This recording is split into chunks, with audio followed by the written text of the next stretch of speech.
தாகம் என்றான், தண்ணீர் என்றான், நாடகமாடினான். மோகம் என்றான், முன்னே நின்றான், காதல் மொழி பேசினான். தினைப்புலம் காவல் நின்ற பெண்ணிடத்தில் யாரவன்? நரைக்கிழ வேடம் கொண்டு வந்த அந்த வேலவன். வேடமுகன் யானையாய் வந்திட கேட்டவன். வேடச்சி வள்ளியை விரட்டிடச் சொன்னவன். அச்சம் கொண்டு வள்ளியவள் ஓடிட கண்டவன்.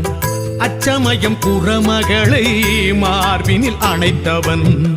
வள்ளிமயில் சாயல் கண்டு புள்ளிமயில் வேலனன்று கள்ளத்தனமாக உள்ளம் மயங்கி ஏங்கினான்.